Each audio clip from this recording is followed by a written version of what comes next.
So, a beginning place for most spiritual people is understanding um, their relationship to their creator, right? And goes by many languages, many names, that sort of thing.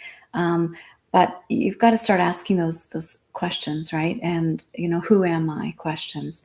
And the more you start looking, you know, really diving into those answers, you can you might be interested in philosophy and what some of the other philosophers have written about and stuff.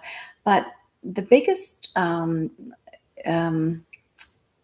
research you really want to do is going within your own inner being. And when you sit in those spaces, and I know it's so funny, something wants to stretch in me. So when I'm sitting in those spaces in my meditation and I connect to the deepest, most inner part of me, that's where your observer lives. And, in physics, they say that the observer affects whether the wave collapses into the particle or not, whether it's just a wave or it's fixed. And again, I might not even languaging that perfectly because physics is not my thing, but I had to go deep enough in it to counterbalance what I was learning in the non-physical world in this physical, because that's just the way my consciousness works. I really needed to have equalize at ions, right? Equalization, stabilize at ions, for me to really understand. And that's how we get to our actualize at ion or realize at ion, that sort of thing. We get there by not being too far in the fantasy into that, the feminine, the emotional world, right? And then not being too far into your logistical world either, where it's masculine and it's all mathematical, geometry, hard edges. And here we've got the soft edges and the emotions, the creativity, right? Your imagination lives here, right? So you really want to have to come into a balance. So the observer piece, the more I dove into who is the observer, right, in the physics equations, you realize that every human has that same ability to be the observer, right? And they're the observer in we'll call it their sphere of influence, right? And we don't all have the exact same spheres of influence, and that some people have given themselves more power on the grid by having a whole bunch of people lower than them. Let's say anybody you put on a pedestal automatically has got, sorry, my eyes sometimes get itchy. I'm very sensitive it's just how my body works. As an energy channel, you get really sensitive to the energy. And I'm talking about the eyes. It's so interesting. But the people that we tend to elevate, right? We admire them. We've given more value to something that they have or they're doing, and because we don't have it, and this is the interesting thing, it's not a conscious giving them your energy, but it is in an unconscious way by basically admiring somebody. It's an acknowledgement that they're in a place that you aren't, and that just desiring something they have or they do or what they look like, whatever it is you desire about them, and if you're not equal to them, and where everybody's seats at the table are the exact same, right? Then there's I want to say that equal, greater than, lesser than, that your Mobius strip is pinching off its opposite, right? So whatever you give extra admiration, admire at ions, right? Or it's just a value thing, right?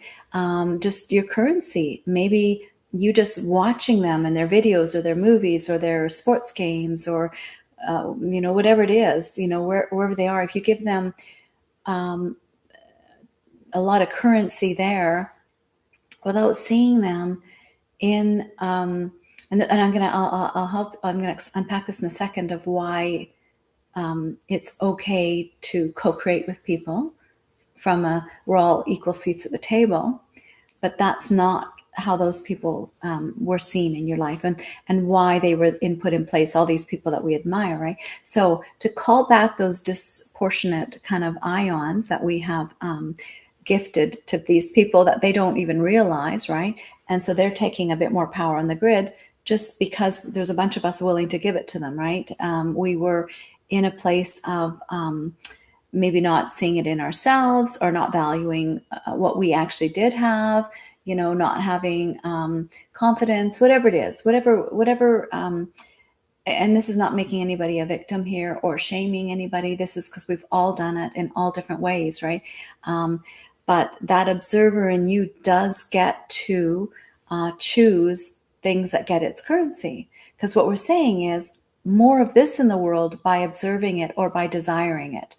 It doesn't mean it's actually going to come to me, because I'm on a timeline where I'm observing it in someone else. So the more I go down those timelines of it's somebody else, it's somebody else, it's somebody else, it's me.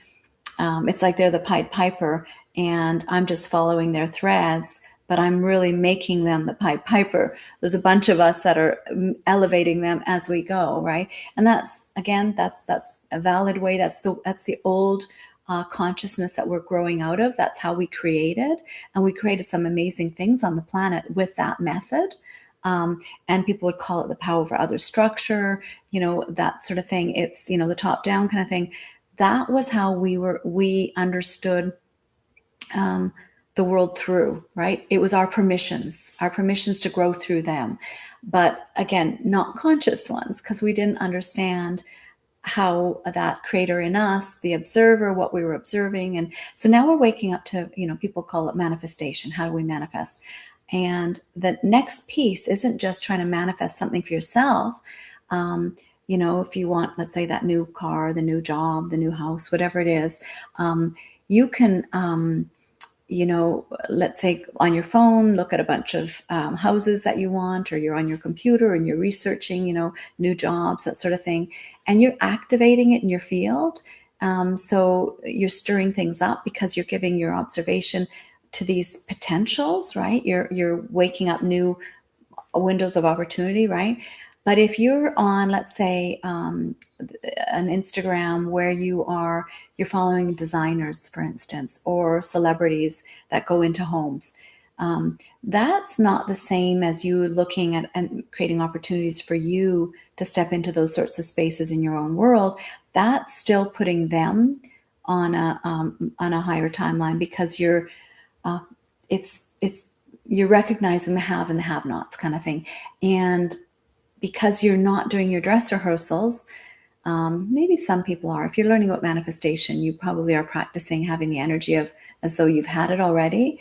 But it's hard. It's going to be hard to do that while you're observing all the influencers that are walking through all these places, because there is that piece of us that kind of feels, less adequate, or and I'm going to say it's mostly subconscious, right?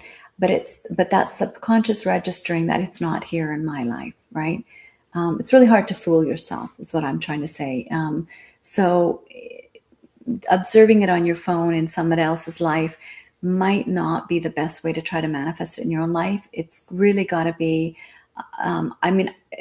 looking at homes you like activates it in your field. I did that for a long time before, my husband and I would, every 4, 5, 6 years, we got, not bored, but we had different needs in our life. So we would end up selling our houses and find a new house that, suited those new needs, because we were always evolving and growing, right? And so when that happens, you go online, you start looking at real estate, and then and we were also thinking about building again. So I was looking at blueprints and plans, and then I went on to some, finished homes and through designers and stuff like that. But in the back of my mind, the observer in me was doing it with a, would I like that? And I'm practicing choosing. So it was coming from a real empowered place so that's the key is, what spin are you putting on it as the observer? So, and that takes a little bit of work to get to a really clean place of, would I like this, right? And I wasn't necessarily looking at, houses that were way out of my price range. I'm not saying don't do it, but I was looking for them. I say this or better, and that's one of my programs. And so I was looking for the next level up, and maybe that's my own buy-in, because there's that part of me that didn't believe I was going to fall into a whole bunch of money. And so that was my permission of how it could work. And then my real estate, usually it would be a favorable sale, and then something would happen, and I would, something would work out for me on the other end, and we would just get to level up, each time, sort of thing. But again, I did it in a way that I could buy in. I knew that I had those permissions, and my husband as well, because we co-create together, right? But yeah, you really do want to make sure you're doing it from this observer, and try to let go of the personality veils that are viewing it, that might be envious, or that might be feeling inadequate, or might be feeling, oh, it's never going to happen, or that kind of thing, because our personality does that. And just try to be the observer in this, and admire the creativity, the beauty, the this all, like, just the power to create in this way, right? How cool is that? And so you want to practice being in your zoomed out, where there aren't as many limitations. So now this version of me, I might play in a more unlimited playground in our next property or next house, because I'm giving myself more permission now to dream, and to, I don't have I have less arguments against why it can't be a lot more. And I don't mean bigger. I don't need bigger. I'm being more practical, actually, as I age. But permission to play in a less limited way is how I want to frame that. So, but because that who are you piece, that observer, that does the triad, where it's got the the thought and the emotion, and then charged with, recognized by the observer decides whether it, how it ripples out into the world. And we know like attracts like, and then it starts creating and manifesting. And then you're going to start from the observer, you're going to start pulling in things more often to that creation, that what you're observing in those places, right? So, so that hopefully that makes a bit of sense, because that is, everything starts with that triad. All creation starts there, And you look at water. Water's an interesting one, because it's got its own beautiful consciousness, and it holds memories of everything, right? But it's H2O, so it's hydrogen and 2 oxygen. So it also is the it's the Trinity as well, right? And so there's a lot of things that in the world that'll show us that it takes the Trinity, right? And that's just the basic law. And so that, that Trinity, the thought and the emotion, right? We can put the spin, the thought can decide the framework, because it's got the harder edges. It's got the limitations in the box that it wants to play in. That's what the masculine has done. The masculine has given us the, I'm going to say, it's mapped out this hologram, right? It's given us walls. It's given us the physicality piece, right? But the feminine, she's the emotion, and she gives it the spins, positive or negative, like, dislike, right? Love, hate, and hate is obviously just the reverse, right? It's like, or the people will say it's the absence of love, but it's actually probably more, because as much as you can hate some or love somebody, you can hate them, right? That's there's still two sides of the same coin, right?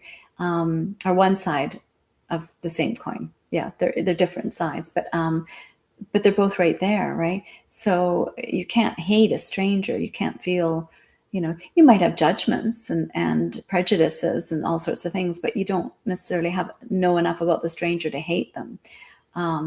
and I'm not talking about somebody like Donald Trump. Like the media has presented him in such a way that most people have bought into hating him, but they don't actually know him, right?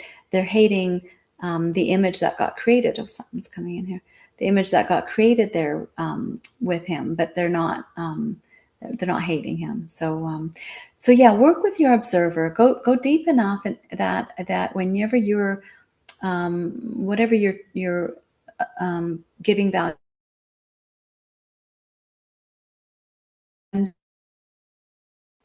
try to do it where you're getting out of your personality in a way that the observer in you can allow it to serve it, right?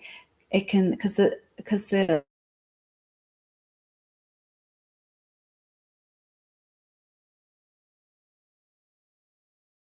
that creator within, right? That it just wants to learn through you, right? So, but it doesn't really want to, hurt its creations. It doesn't really want to, there's a whole bunch of love and light here for us. It's just we have to get out of the all the arguments we created against them, and all the boxes we've put of limitations around it, where we've denied light, and just because we've decided light isn't there, right? And so we have to learn to get back into the observer again, where everything can be seen through light and love now, right? And the stories can be collapsed, and a lot of those stories, can be brought just. The fuel will just burn itself into exhaustion, and they'll just let go, right? When we pull back our currency, it's not getting any oxygen there, right? So yeah, so that's the other one too, is you can still look at beautiful things that you admire, but don't do it from a place of not having it and just wishful thinking, where your personality can weigh in and go, nice try. That would take a whole paycheck, or whatever it is that your personality wants to say. You just have to kind of look at it and go, oh, I wonder how one of these might show up in my life, right? Or um, something's coming in here.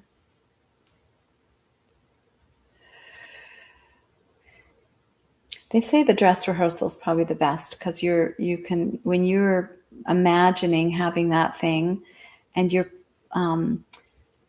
touching, tasting, smelling, driving, sleeping in it, wearing it, whatever it is that you're desiring. If you're practicing in it, in that space, or what you're doing with it, and you've got, maybe the sun is shining on you in a certain way in that thing, wherever you are, what does it smell like, right? What are you wearing? What are you eating? Who's with you, that kind of thing, right? When you can practice all those and you've activated your senses, now you've got more of that. You've engaged all the creation energies that we can work with, right? Because that's how we work with our creation energies. So it's a very sensory experience here. So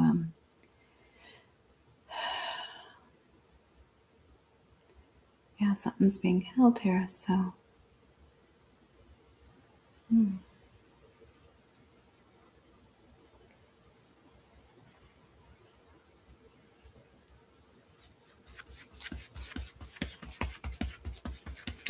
So it just feels to me like that, that a lot of us don't ask that question, who is the observer, right? And go, that's my creator looking through these eyes. That's the observer is creation through me, right? Of me, with me, right? And so now everything you do, everything you've experienced, everything that you desire, you don't need to judge it anymore, because you are allowing the observer to come through you And you just ask your observer and, zoom out and, is this something that I have support in asking for? Can you give me clues if I'm on the right track by desiring this thing, or is there something better that I'm supposed to be, that you would like me to focus on, right?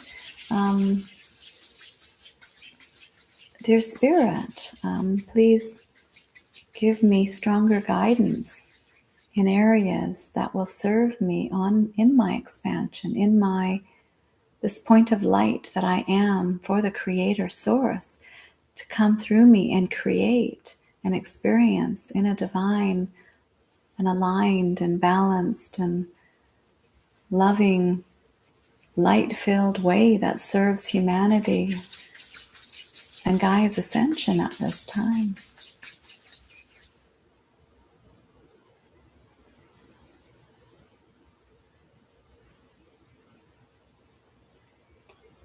Yeah, so it feels like the observer just really wants to meet you.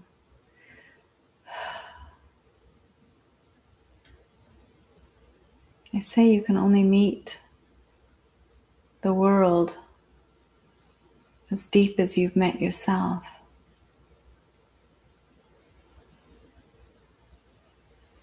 So I think know thyself, we have to just ask those deeper questions, sit with those deeper questions, go deep, deep, deep within and ask that observer, that creator within, to presence itself in you.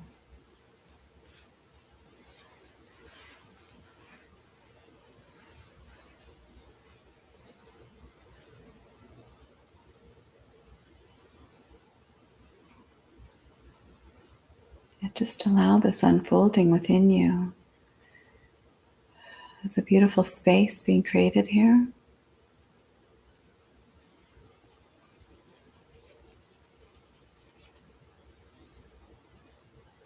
It's beautiful, divinely balanced. It's tuned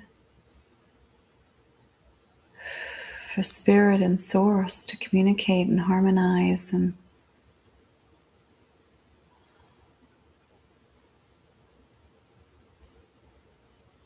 to connect to you. Oh, it's above and below. That's interesting. Wow, above and below.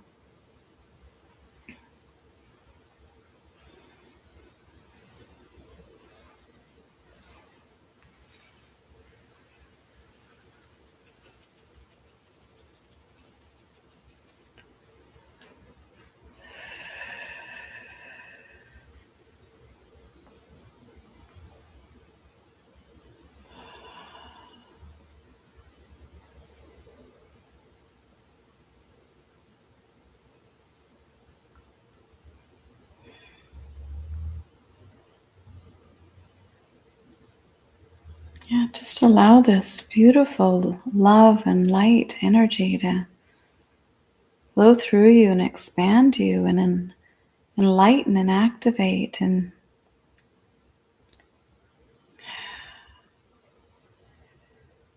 dissolve all the barriers and limitations and veils.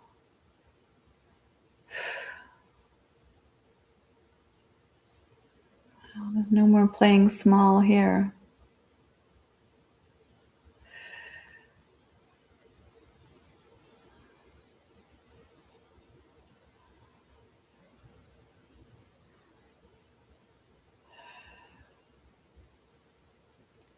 Yeah, thank you.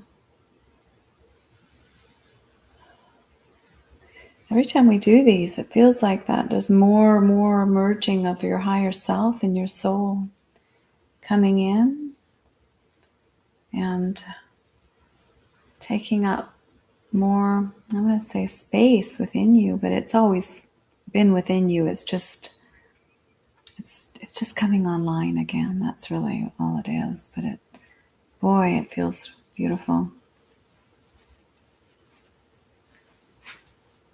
May this integrate with grace, ease, light and love and divine empowerment.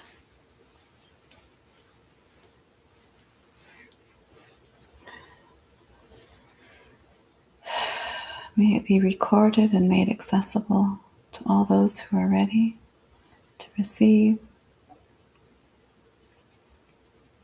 May we anchor it into our place on the grid and record it in the heart and core of Gaia as appropriate. Thank you, thank you, thank you. Okay. Wow, that was an interesting attunement there too. Okay, sending love. Thank you for being here.